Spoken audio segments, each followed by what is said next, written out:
20 ದಿನದ ಹಸುಗೂಸಿನೊಂದಿಗೆ ಮತದಾನಕ್ಕೆ ಬಂದಿದ್ದಾರೆ ಬಾಣಂತಿಯೊಬ್ಬರು. ಶಿಗ್ಗಾಂವಿ ನಗರದ ಸರ್ಕಾರಿ ಬಾಲಕರ ಶಾಲೆಯಲ್ಲಿ ಬಾಣಂತಿ ಮತದಾನವನ್ನು ಮಾಡಿದ್ದಾರೆ. 20 ದಿನದ ಹಸುಗೂಸು ಎಲ್ಲವೂ ಕೂಡ ಹೈಲೈಟ್ ಮಾಡುವಂತಹ ವಿಚಾರ. ವೀಲ್ ಚೇರ್ನಲ್ಲಿ ಬಂದು ವಯೋವೃದ್ಧರು ವೋಟ್ ಮಾಡೋದು, 20 ದಿನದ ಹಸುಗೂಸಿನೊಂದಿಗೆ ಬಂದು ವೋಟ್ ಮಾಡ್ತಕ್ಕಂಥದ್ದು, ಮದುವೆ ಮಂಟಪದಿಂದಲೇ ನೇರವಾಗಿ ಬಂದು ಮತದಾನ ಮಾಡ್ತಕ್ಕಂಥದ್ದು, ಇವೆಲ್ಲವನ್ನು ಕೂಡ ನಾವು ನೋಡಿದ್ದೀವಿ. ಈ ಸಾರ್ತಿ ಚುನಾವಣೆಯಲ್ಲಿ ಕೂಡ ಅದನ್ನು ನಾವು ಎಕ್ಸ್ಪೆಕ್ಟ್ ಮಾಡ್ತಾ ಇದ್ದೀವಿ. ಅವರಿಗೆ ಅವರ ಕರ್ತವ್ಯದ ಅರಿವಿದೆ. ಅದಕ್ಕೆ ನಾನು ಹೇಳ್ತಾ ಇದ್ದದ್ದು, ನಿಮಗೆ ಇಂಥವ್ರಿಗೆ ವೋಟ್ ಹಾಕಿ ಅಂತ ಯಾರೂ ಇನ್ಸಿಸ್ಟ್ ಮಾಡಲ್ಲ. ಇದು ಗೌಪ್ಯ ಮತದಾನ. ಇಂಥವ್ರಿಗೆ ವೋಟ್ ಹಾಕಿದ್ದೀನಿ ಅಂತ ಹೇಳಲೂಬಾರದು ಬಹಿರಂಗವಾಗಿ.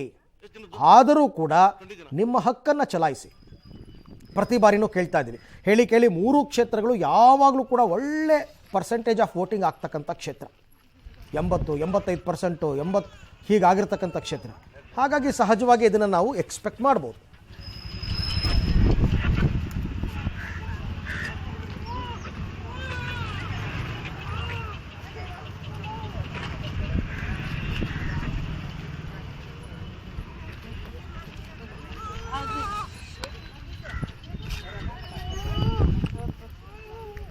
ಎಷ್ಟು ತಿಂಗಳು ಆಯ್ತಮ್ಮ ಮಗು? ಎಷ್ಟು ದಿನದ್ದು? 20 ದಿನ.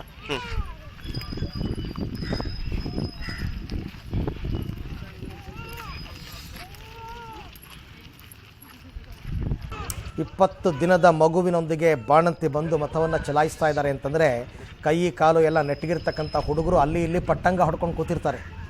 ಬರೋದೇ ಇಲ್ಲ ವೋಟಿಂಗಿಗೆ. ಅಯ್ಯೋ ಯಾರು ವೋಟ್ ಮಾಡ್ತಾರೆ ಹೋಗು ಅಂತ. ಎಸ್ಪೆಷಲಿ ಬೆಂಗಳೂರಂಥ ಮಹಾನಗರದಲ್ಲಿ ಇದೆಲ್ಲ ಜಾಸ್ತಿ. ಬಟ್ ಅಲ್ಲೆಲ್ಲ ಇರಲಿಕ್ಕಿಲ್ಲ ಅಂತ ನನ್ನ ಅನಿಸಿಕೆ. ಪ್ರತಿಯೊಬ್ಬರಿಗೂ ಜವಾಬ್ದಾರಿ ಇರುತ್ತಲ್ಲ. ನಿಮ್ಮ ವೋಟರ್ ID ಕೇವಲ ನಿಮ್ಮ ಅಡ್ರೆಸ್ ಪ್ರೂಫ್ ಮಾತ್ರ ಅಲ್ಲ, ವೋಟ್ ಹಾಕೋದಕ್ಕೆ ಬಳಸಿ.